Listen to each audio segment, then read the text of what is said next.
কল্যাণীতে গুলিবিদ্ধ বছর ৩০-এর এক যুবক। কল্যাণীতে গুলিবিদ্ধ বছর ৩০-এর এক যুবক। যুবকের নাম অজয় মাহাতো। কল্যাণী থানা সংলগ্ন চরবীরপাড়া এলাকার বাসিন্দা। ঘটনাটি ঘটেছে কল্যাণী সীমান্ত অঞ্চলে। জানা যায়, গতকাল রাতে বিশ্বজিৎ মাহাতো ও অজয় মাহাতো একই স্কুটিতে চেপে বাড়ি ফিরছিলেন। অজয় স্কুটির পেছনে বসেছিলেন। পেছন থেকে কে বা কারা তাদের ওপর গুলি চালায়। গুলিতে জখম হন অজয় মাহাতো। অজয়ের বুকে বাঁ দিকে গুলিবিদ্ধ হয়। স্কুটি চালক বিশ্বজিৎ মাহাতোর পাশ দিয়ে ঘেঁষে গুলি বেরিয়ে যায়। বিশ্বজিৎ অজয়কে দাদা বলেই পরিচয় দেন। অজয় গুরুতর জখম অবস্থায় চিকিৎসাধীন কল্যাণী জওহরলাল নেহেরু হাসপাতালে। কোনো রাজনৈতিক শত্রুতা নাকি ব্যক্তিগত তা এখনও জানা যায়নি। তদন্তে কল্যাণী থানার পুলিশ। রাত 9টা আনুমানিক নাগাদ আমরা খবর পেলাম যে আমাদের দলের একটা কর্মী, আমাদের ডাকনাম জেকে এবং ভালো নাম অজয় মাহাতো, কল্যাণী তালতলা বয়েজ ক্লাব ওখানে আসছিল। পিছন থেকে অজ্ঞাত পরিচয় কেউ বা কারা ওকে গুলি করেছে। আশঙ্কাজনক অবস্থা এখন রয়েছেন, আইসিইউতে রয়েছেন।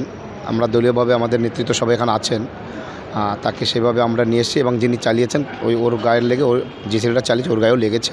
দুজন ইনজোর্ড, তার মধ্যে অজয় মাহাতোর গুলি পরে বেরিয়ে গেছে, আর যিনি চালিয়েছেন তার গায়েও লেগেছেন।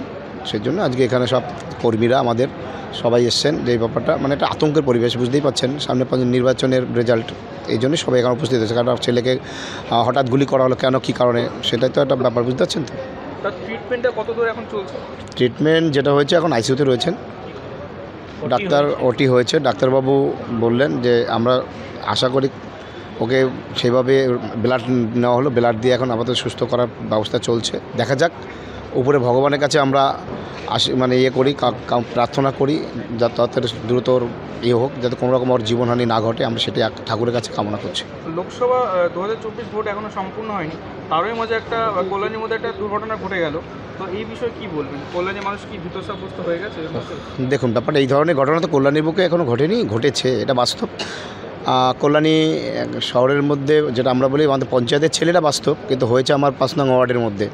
প্রশাসন তৎপর, প্রশাসন আমাদের আশ্বাস দিয়েছেন। আমাদের যে অভিভাবক তিনি বলেছেন, আইসিকে কথা বলেছেন, আইসি সাহেব বলেছেন 24 ঘন্টার মধ্যে চেষ্টা করছি, কারণ যারা এই ঘটনায় ঘটিয়ে থাকুন আমরা তাদেরকে অবশ্যই অ্যারেস্ট করব, এটা আমাদের দাবি।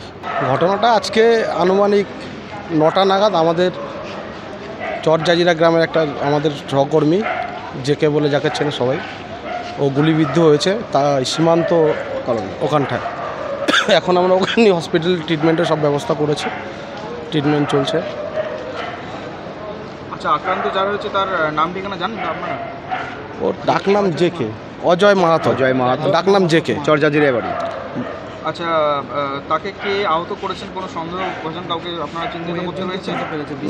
না, সন্দেহভাজন আমরা তো কাউকে চিনতে পারিনি। যে প্রশাসনকে সবটাই জানানো হয়েছে, যে আহত হয়েছে সেই জানিয়েছে। আশা করছি আইডেন্টিফাইড হয়ে যাবে। ঘটনাটা কতক্ষণ আগে হয়েছে? 9টা নাগাদ হয়েছে। বলুন। আচ্ছা, আপনার নাম? বিশ্বজিৎ বিশ্বাস, অঞ্চল সভাপতি, কাছাড় অঞ্চল।